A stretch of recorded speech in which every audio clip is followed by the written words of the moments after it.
and today I will show you how to create your own St. Patrick's Day wreath. We know that the wreaths here at the library were very popular. They went like hotcakes, but there is a way to even do it at home using supplies that you can easily find and print out from a computer, or even draw yourself if you want to. To make the ring of the wreath, we used cardboard and painted it green.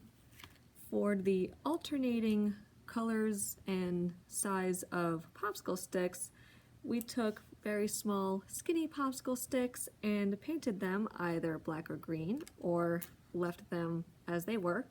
And same thing with larger ones, that they were painted in alternate black and green.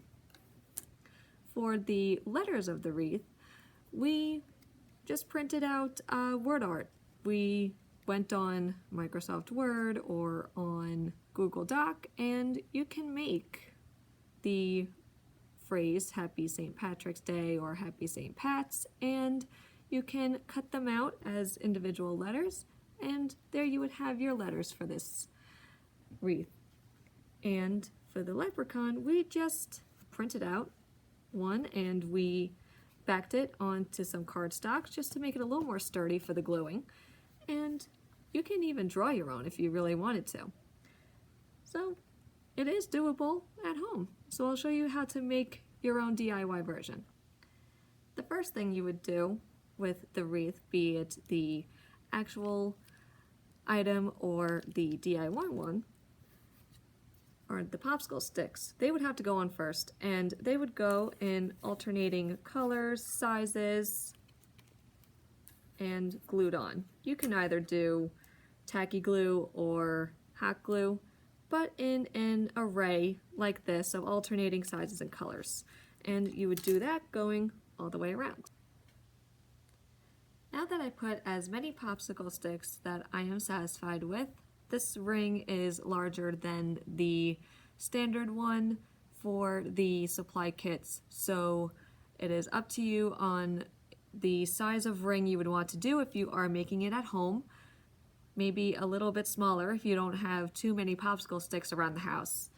But I am now going to put on our little leprechaun face, and he's going to go down at the center of the ring at the bottom.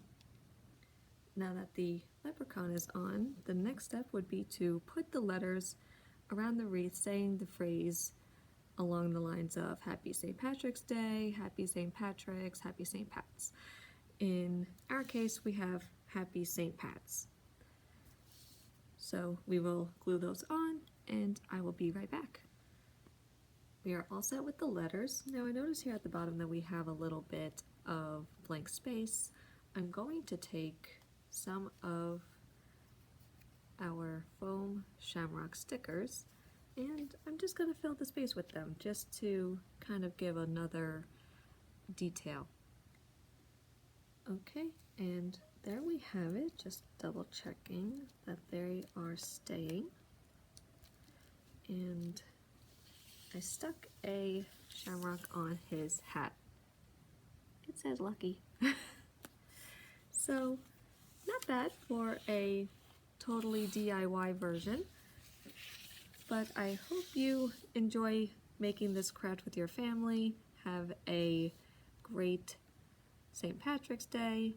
Enjoy the first few days of spring that come right after that, and stay tuned for more crafts and videos from here at the Riverhead Free Library.